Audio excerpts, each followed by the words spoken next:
Okay, Linda. Come on out. Welcome to Watch Mojo, and in this installment of Versus, we're putting Michael Myers from Halloween against Leatherface from the Texas Chainsaw Massacre. Try anything and you cancel, bro.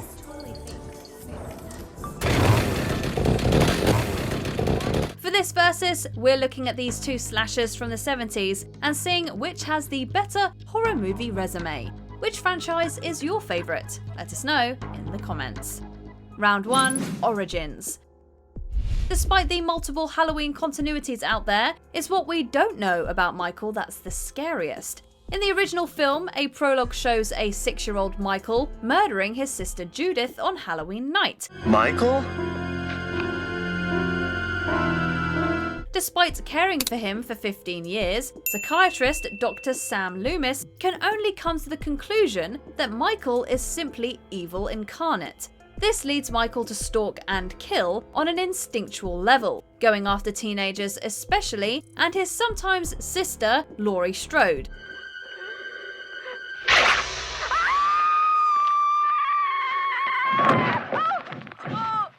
Films like The Curse of Michael Myers and Rob Zombie's Halloween tried to chalk up his evil as a result of cult dealings and a poor upbringing, respectively. But you can't beat what you can't explain. You are starting to annoy me, boy.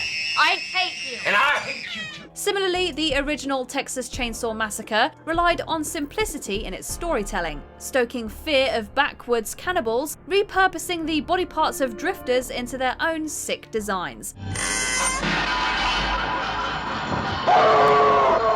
It wasn't until the remakes in the mid-2000s that we finally got some backstory of how Leatherface came to be. So beautiful.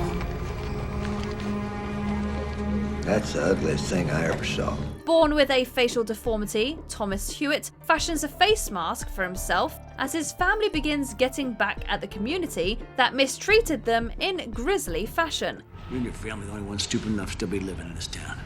You kind of belong in this shithole. Later films offer an alternative origin, as 2017's Leatherface follows a young Jedediah, aka Jackson, prior to his disfigurement. It's this action that ultimately creates the chainsaw-wielding maniac we know today. Jason, don't do it! Despite both franchises retroactively creating origin stories, they both prove that banality of evil is the most terrifying. Having said that, it's Michael's sudden psychopathy that's most chilling.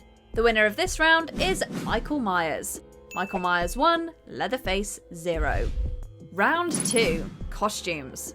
It's common knowledge today that Michael Myers' mask was originally fashioned out of one modelled after William Shatner's face, specifically for the 1975 film The Devil's Reign.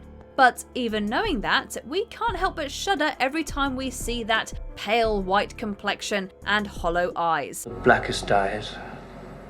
The devil's eyes. In the world of the film, he steals it from a Haddonfield hardware store, impeccable choice, though that's probably the scariest hardware store of all time. Of course, Michael would also be nothing without his signature coveralls, which he similarly steals in the original film from a mechanic.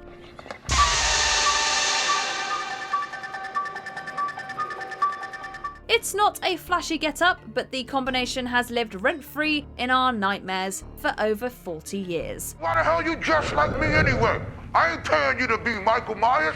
I'm playing Michael Myers. If them kids come around and see us dressed up in the same shit, you're gonna ruin the whole effect.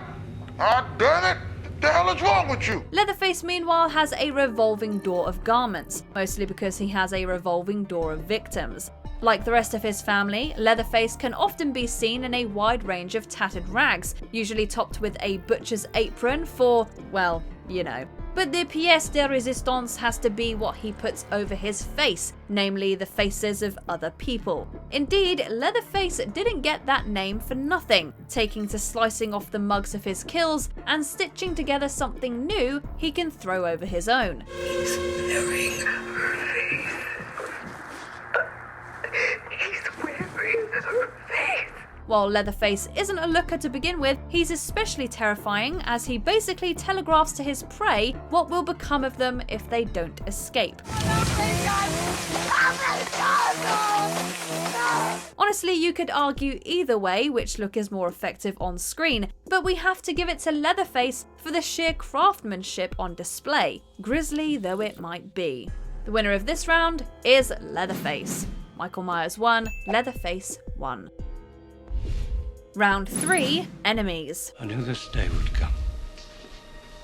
Don't go to Haddonfield. If you want another victim, take me. What would a good horror movie villain be without a solid protagonist? And thankfully for Michael, the Halloween franchise has two of the best, Laurie Strode and Sam Loomis. It's time, Michael. There hasn't been a single outing of Michael's yet where he didn't go up against one of these all-timers. Though Loomis acts as the greatest threat to Michael in the first run of films, Laurie too grows from victim to badass in her own right, especially in David Gordon Green's trilogy. As if having arguably the greatest final girl of all time wasn't enough, even the middling entries have a memorable protagonist in Jamie Lloyd, Laurie's daughter in the original continuity. Uncle? Boogeyman? Before 1978's Halloween, you had 1974's The Texas Chainsaw Massacre. And before Laurie Strode, you had Sally Hardesty. Sally, I hear something. Stop. Stop. Another ordinary young woman, Sally's life is thrown for a loop when her brother and friends are butchered by Leatherface. Thanks to a keen survival instinct and some convenient windows, Sally lives to fight another day, finally returning in the 2022 film to exact her revenge on her tormentor. Say my name. Say you know me. Say you know what you did to my friends. In the intervening years, the franchise has enjoyed numerous memorable protagonists, from radio DJ Stretch to characters played by pre-fame Renee Zellweger and Jessica Biel. Still, it could be argued that Leatherface's greatest enemy is his family, as they've been known to manipulate and mistreat their underdeveloped offspring. You got one choice, boy. Sex or the saw. Sex is, well, nobody knows. But the saw is family. Though the dynamic between Leatherface and his adversaries can be nuanced, we can't overlook the sheer classic status of Michael and his opposition. The winner of this round is Michael Myers. Michael Myers 2, Leatherface 1. Round 4, Weapons of Choice. Of the two slashers, Michael is definitely the stronger of the two, superhumanly able to lift whole cars if he needs to.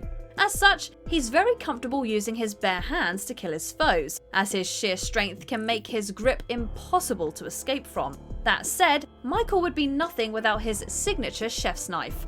Able to find one in just about any Haddonfield kitchen, Michael has proven to be expertly efficient with the tool.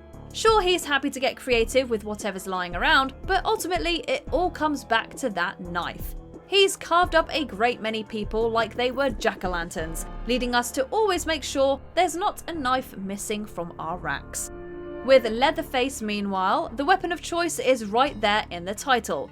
Indeed, what would a Texas Chainsaw Massacre movie be without a little chainsaw action?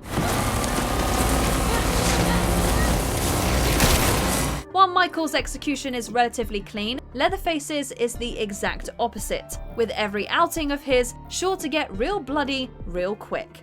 Come to think of it though, Leatherface's approach is much more economical considering he also has to prepare his victims afterwards.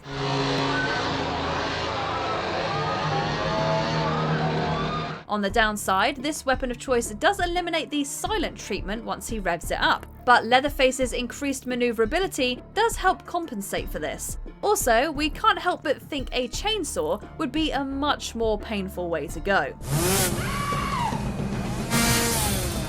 Though both killers have put their stamps on their weapons of choice, we have to go with Leatherface on this one, as he is synonymous with his titular tool. The winner of this round is Leatherface. Michael Myers 2, Leatherface 2.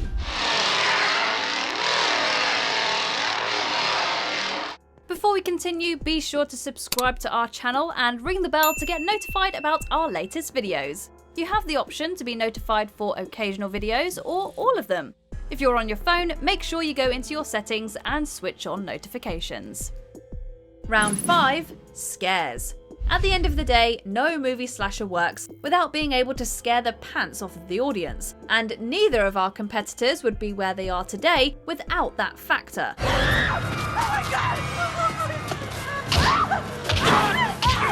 Though Leatherface came first, it's often been said that Michael Myers popularised the slasher genre, and that's due in large part to just how effective his screen presence is.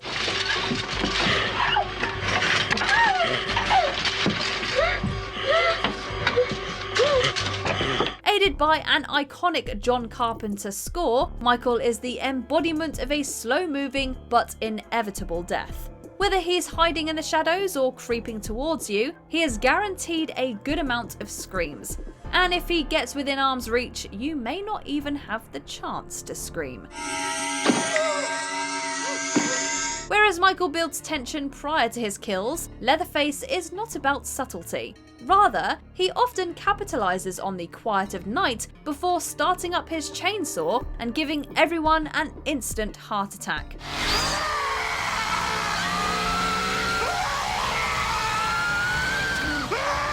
The scares don't stop there though, as Leatherface is liable to chase after his victims as manically and intensely as his weapon. This only adds to the never-ending anxiety we feel when watching his movies, as his unpredictability always keeps us on our toes.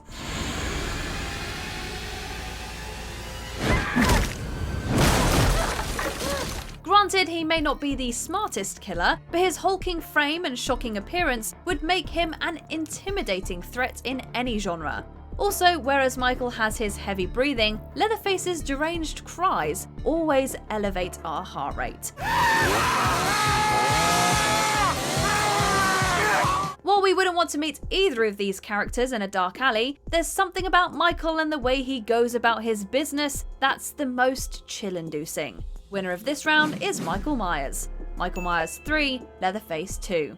So by a final score of 3-2, Michael Myers takes this matchup of slasher supremacy.